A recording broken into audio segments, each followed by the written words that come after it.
Благодарам председателя, почитувани колеги, почитуван заменик министър.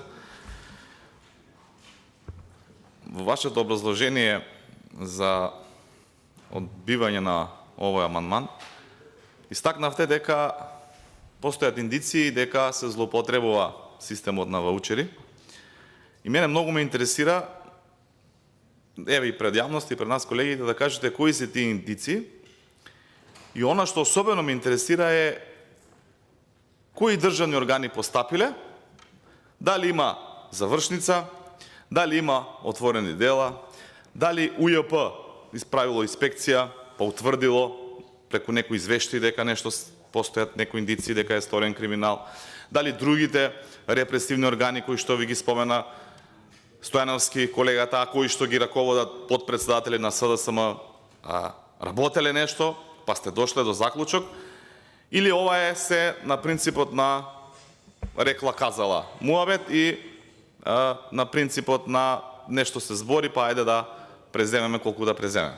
Затоа што сериозна држава, држава која што е аспирира да стане членка на Европската унија, не може еден заменик министер да каже во собрание дека постојат индиции за криминал и тоа да заврши тука.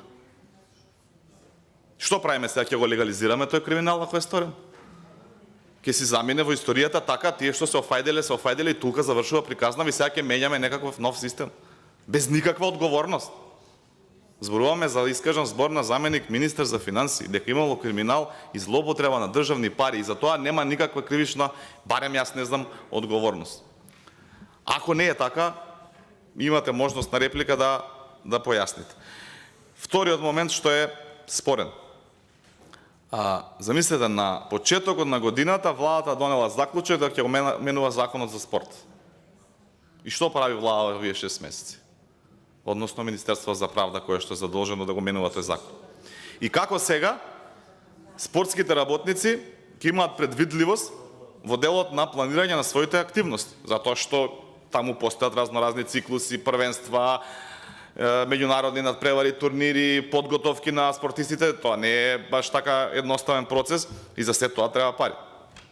Јас уште не знам официјално, еве како пратеник, немам официјална информација дали воопшто помошта која што досега изнесува приближно 10 милиони евра на државата кон спортот ќе продолжи.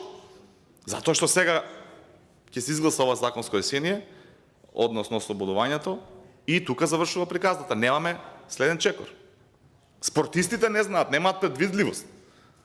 Што следно ќе прави владата, каков ќе биде тој следен закон, врз основа на кои критериуми, на кој начин, колку ќе им следуваат средства, никој не знае. Вие ниту сте се консултирале, затоа што имав можност да разговарам со и дел професори на Факултет за физичка култура, дел спортски истакнати работници во Република Македонија, они поима немаат луѓево дека вие укинувате ваучер систем. Никој не знае во држава. Така сега опозицијава нешто што збори, па начуле луѓево и се на ситуација на статус кво. Мора некој јасно да каже. Прво, ќе продолжи поддршката, нема да продолжи. Доколку продолжува поддршката, официјално зборувам, да каже која ќе биде институција, кој ќе биде начин и кој ќе биде критериум. И да се вратам, доколку има индиции за злоупотреба на ваучер систем, тоа мора да заврши со одговорност. Ако сакаме еднаш да почнеме да градиме држава. Благодарам.